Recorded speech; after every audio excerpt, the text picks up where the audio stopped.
문화예술을 사랑하는 여러분, 안녕하십니까? 아트월드 21 TV입니다. 지금 아침 서울의 도로가 러시아워 시간입니다. 지금 9시 전후니까 그래서 그 효율적인 시간을 위해서 제가 컨텐츠를 하나 올리겠습니다. 죄송합니다. 두서없이 준비 없이 이렇게 올리는 것에 대해서 무척 죄송스럽게 생각하고 있습니다. 왜냐하면 그 준비된 어떤 컨텐츠들이 여러분들에게 도움을 줄 수 있어야 되는데 이렇게 생각나는 대로 이렇게 그 스피치를 하게 되면 여러분들에게 덜 유익한 시간이 되고 낭비하는 시간이 될 수 있잖아요. 그래서 죄송스럽습니다만은 어제 제가 그 인사동의 라메르 갤러리에서 후소해라는 한국화 미술 단체가 전시회를 하는 거를 제가 취재를 해서 영상을 찍었습니다. 그래서 몇 분의 작가님들을 뵙고 또 인사드리고 또 대화도 나눴습니다. 근데 이제 후소회라는 그 이 단체를 저는 이제 잘 몰랐었는데 이당 김은호 선생님께서 이 그 이제 제자들을 가르쳤었는데 1936년도에 그 제자들이 모여서 결성한 단체인 것 같습니다. 그래서 그 당시에는 뭐 동양화라고 불려졌었죠. 서양화에 대별되는 어떤 우리 그 동양권의 미술 문화라고 할 수 있겠죠. 그래서 이제 동양화 이제 요즘은 뭐 한국화라고 하고 있습니다만은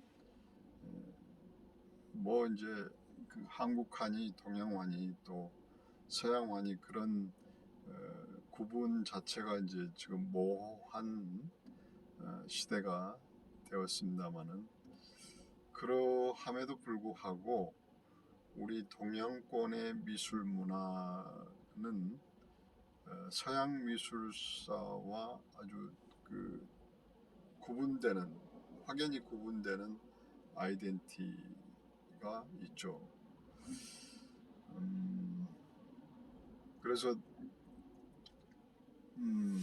뭐 서양사회, 서양 문화, 또 동양에서 동양 문화 이렇게 서양에서는 동양 문화를 이렇게 뭐 동경하고 또 동양권에서는 서양 문화를 동경하고 그런 건 좋습니다. 그래서 동양과 서양이 이렇게 만나서 또 새로운 문화가 또 창출되니까 문화 발전 차원에서 뭐 서로를 존경하고 또 그 융합하는 거는 좋은 것이라고 생각합니다. 그런데 하나 우리가 좀 지양해야 될 부분은 뭐냐면 그 동양권에 있는 사람들이 특히 한국에 사는 사람들이 무조건 사대주의처럼 서양 문화 또는 미국 문화를 그냥 그 무조건적으로 추종하는 그런 세력들이 있습니다. 그거는 조금 비판적인 시각으로 봐야 되지 않을까라는 생각을 합니다. 물론 세상에는 그 다양한 사람들이 존재하죠. 그러나 그 우리 동양권에서 사는 사람이기 때문에 거기에 대한 정체성, 우리 문화가 가지고 있는 어떤 우수성을 뭐 고수한다라기보다는 자부심을 가져야 된다라는 그런 생각을 하고 있습니다.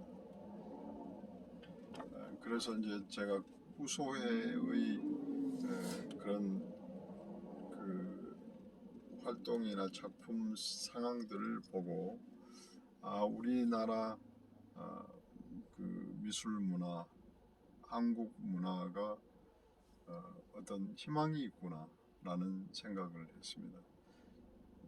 요즘 이제 서양 문물 또는 미국 문화 이런 그 이제 대거 몰려옴으로써 이제 우리 문화가 그 이제 희석되어 가잖아요.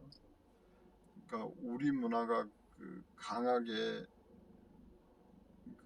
우리 문화가 강한 가운데 서양 문화가 와서 서양 문화가 희석되는 건 괜찮은데 그게 아니고 이제 우리 문화가 오히려 서양 문화에 희석돼 버려 가지고 이거는 정말 한국인지 미국인지 어느 나라인지 구분이 안 갈 정도로 이렇게 우리 미술 문화 또는 조형 문화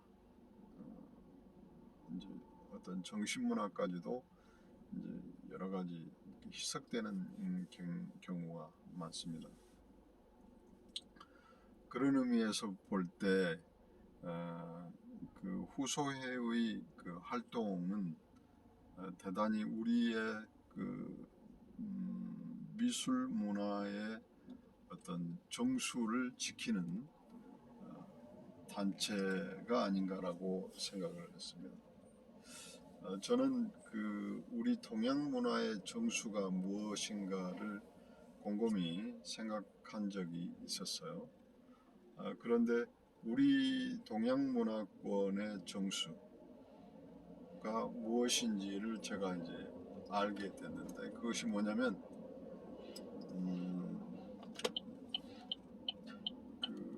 문인화라고 저는 생각을 했습니다. 왜 문인화가 동양 문화의 정수이냐라고 사람들이 의문을 가질 수 있습니다. 저는 세 가지 관점에서 동양 문화의 정수가 문인화라고 이야기를 할 수 있습니다.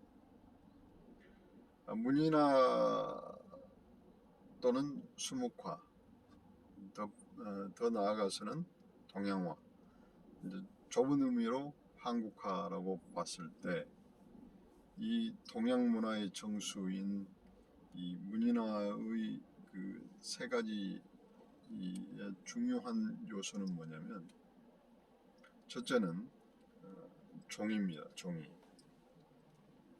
이 종이는 우리 동양 문화권에서 발명이 된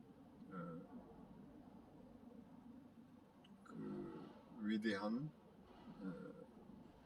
발명품이죠. 이 종이를 통해서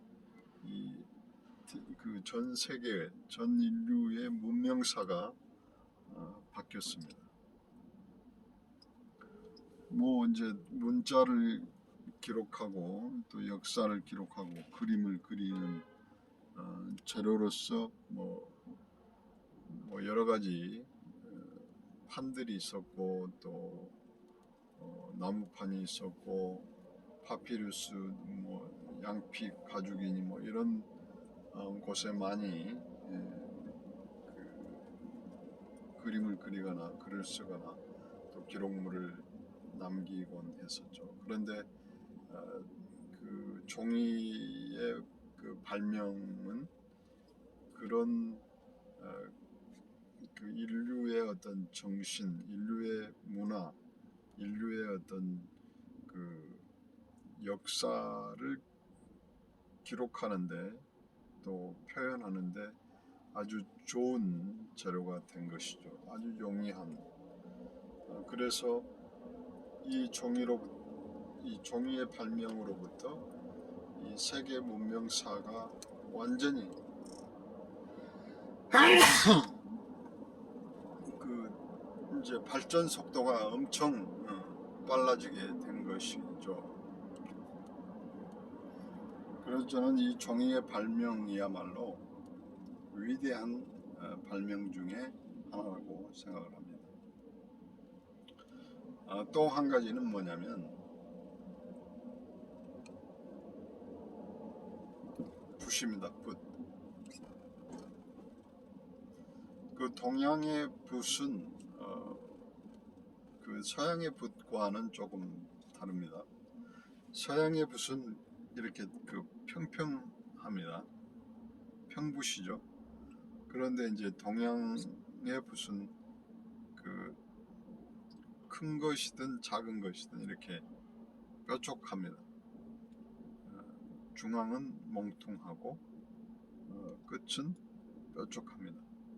그래서 그 점, 선, 면, 조형 요소, 우리가 말하는 조형 요소를 자유자재로 표현할 수 있는 아주 좋은 도구입니다. 또한 그 끝이 뾰족하기 때문에 그 유려한 선이 구사될 수가 있습니다. 그뿐만 아니라 그 선이 가늘기 때문에 그 문자를 쓰기에 좋은 도구입니다. 또한 그 관념적 어떤 추상적 세계를 표현하는데 아주 좋은 도구입니다. 그러니까 점, 선, 면을 자유자재로 구사할 수 있다라고 하는 것은 미술 용어로 추상적인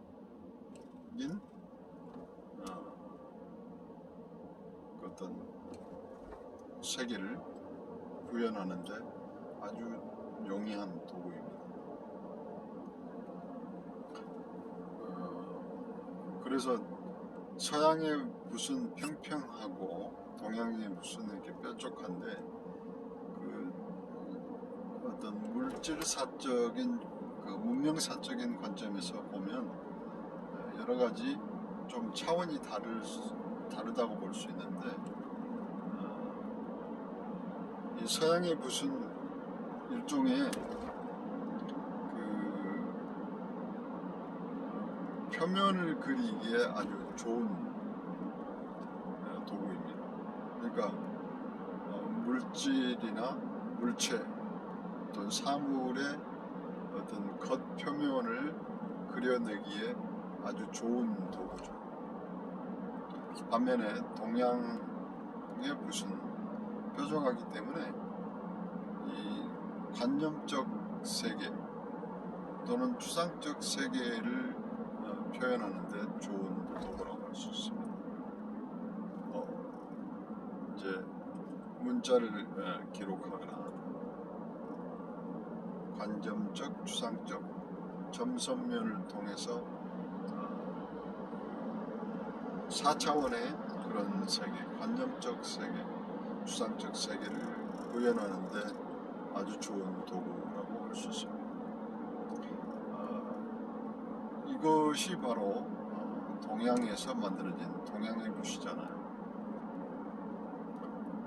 그래서 그 붓의 성격에 따라서 우리 동양의 어떤 정신문화가 발전할 수 있었다라고 저는 생각을 하고 있습니다.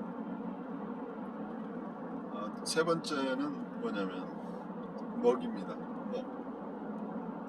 검은 먹이죠. 검은 먹은 그 수추가 나무를 이제 태우면 검은 숯이 생기잖아요. 그래서 그 숯을 이용해서 먹을 만들었다고 합니다. 여러 가지 이제 물질이 들어가겠지만 주요 그 재료는 숯입니다. 그래서 이 숯은 검정색입니다. 블랙, 올 블랙입니다. 완전 검정 컬러죠. 그래서 이 검정이라는 색깔은 어떤 상징이 있냐면 우주를 상징합니다. 그리고 무한한 세계를 상징합니다. 그리고 어떤 우주적 검은 공허한 세계를 표현하기도 합니다. 그래서 이 검은 세계는 모든 컬러들이 다 함축되어 있는 것이죠. 그래서 모든 만물이 이 검정 컬러 속에 검정이라고 하는 그 블랙홀이라고 하죠. 블랙홀 속에 모든 만물이 있는 것이죠. 그래서 이 먹이라고 하는 것은 이렇게 깊고 심오한 우주적 철학이 깃들여 있습니다. 그렇기 때문에 이 검정 먹을 이용해서 수묵이라고 그러죠. 이 수묵으로 표현된 이 점선면의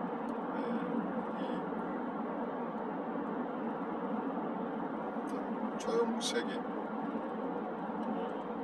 추상세계든 무상세계든 이 조형세계를 이 깊은 먹이라고 하는 컬러를 이용해서 작가의 의도가 표현된다는 것,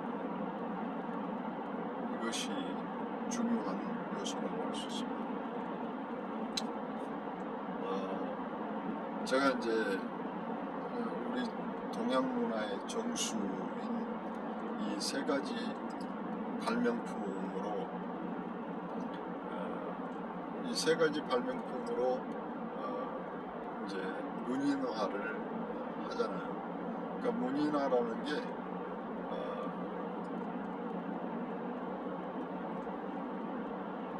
그 글과 그림이 같이 공존하는 그런 거를 문인화라고 하잖아요.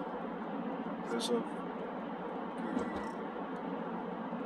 동양화, 한국화는 뭐 저기 예를 들어서 사군자를 이제 예를 들어서 생각해 봅시다. 그래서 저는 난초를 좋아하니까 난초를 그렸습니다.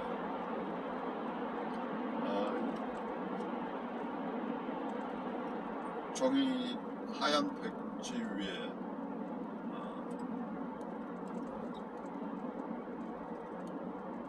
검정 선으로 난초를 그린 작품이 있다고 생각해봐요. 그 작품은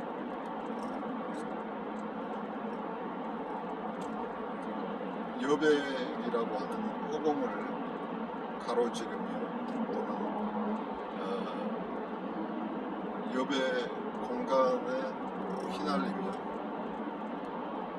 공간을 분리시키면서 휘날리고 있는 그 모습을 포착한 것인데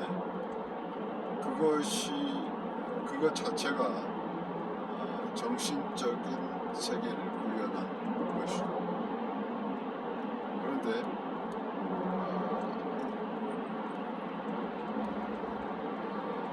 그런 정신적인 구현한 그림임에도 불구하고 거기에 멋들어진 시로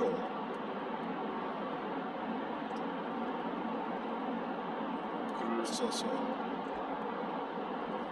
작품을 완성시킵니다. 글도 한문이나 한글을 보면 굉장히 조형적이지 않습니까? 한문도 특히. 그래서 난초가 그려진 도면 위에 멋진 시를 이제 기록을 합니다. 그래서 얼마나 이 멋지고 아름다운 문화입니까? 그래서 이 세 가지 발명품으로 우리 정신 문화를 구현한 이 문인화야말로 동양 문화의 정수가 아닌가라고 저는 생각하고 있습니다. 그래서 이 동양 문화의 정수인 문인화가 언젠가는 이 세계를 제패할 날이 올 것이라는 그런 예언을 해봅니다.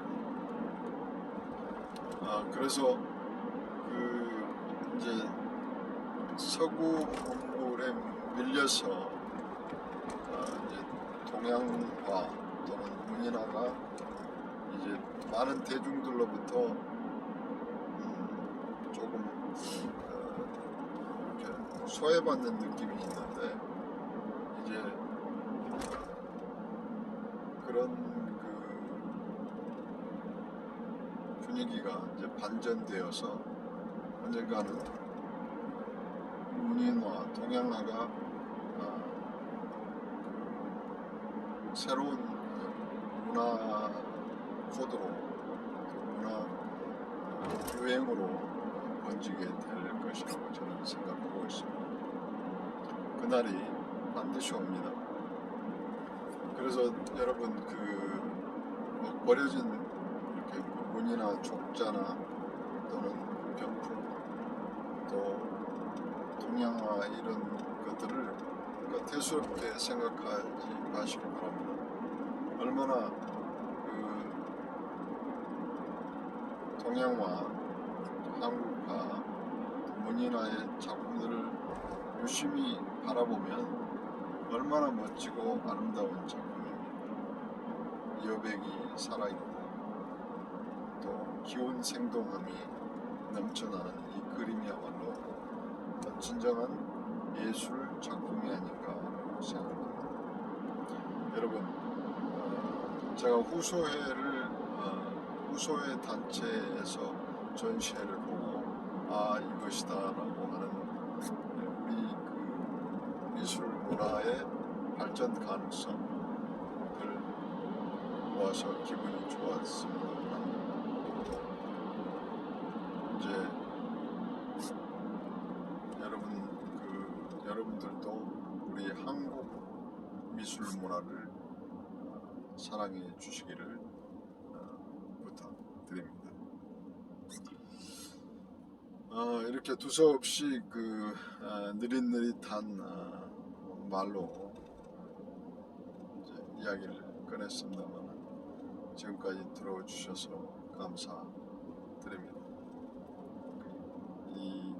운전을 하면서 이제 정신이 분산되니까 말이 더 느리고 어눌하군요. 네. 제가 이제 내성마비를 알아서 내가 한쪽이 조금 퇴화되어 있는 상태인데 그래서 이제 제가 약간의 어눌한 그런 언어 구사 능력이 있습니다. 그래서 이해해 주시고 들어주시면 감사하겠습니다.